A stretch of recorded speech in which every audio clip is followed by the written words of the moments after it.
How do we understand each other? A linguistic student's approach. So, this presentation takes a different approach to the rest of them. Instead of being academic based, it is more opinion based. Personally, I have been studying linguistics for 3 years, and I've covered all of the topics that are presented in this series, and many more. This particular presentation will kind of be like an overview on my opinion after learning about all these different approaches myself and seeing how they all connect together to create an answer to the question.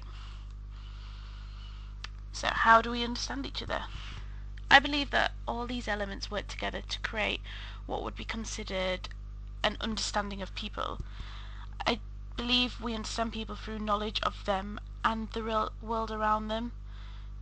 We will never fully know if we are correct about other people, as only that individual can fully understand themselves, and sometimes even this isn't possible.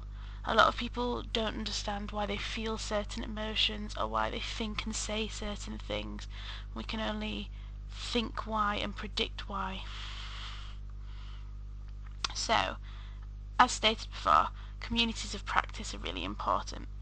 In my first ever lecture at York St John University, I was informed that my cohort would become a community of practice.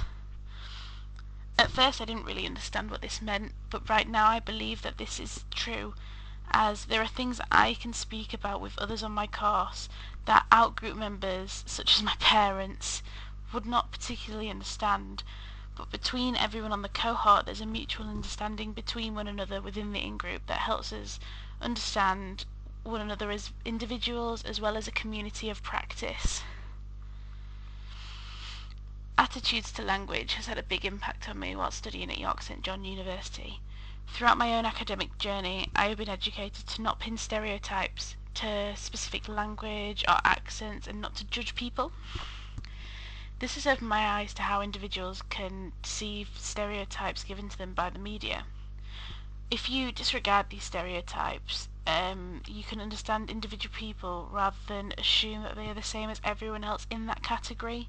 Just because someone has blonde hair and is very slim does not mean that they are a dumb blonde stereotype. They could be smart. It's just the media that has portrayed that, and I have learned to try and ignore those connotations and learn to understand these individuals myself.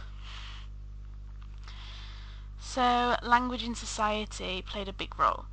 Becoming involved in a variety of social practices helped me understand various peoples better. Becoming a student representative helped me understand tutors and process the language that they use on a day-to-day basis. Even though I do not fall specifically into this community of practice, by being in a social environment and being exposed to the language used, I can become aware of this language and try to process and understand it. This has also happened by being part of the Linguistic Society, as it has put me in social situations with many academics who I never thought I'd be okay to speak to. I began to understand people like this more, and instead of feeling that I do not deserve to be around them, I feel like I can learn off them and understand the world more by getting input through them.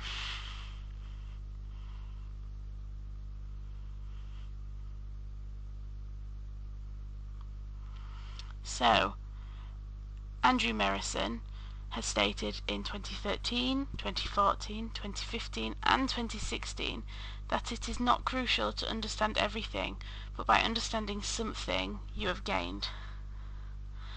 I've taken this and learnt from it that I need to try my hardest to understand, so I can go on and gain the most from every possible situation I am put in. This became clear through my attendance at colloquium series.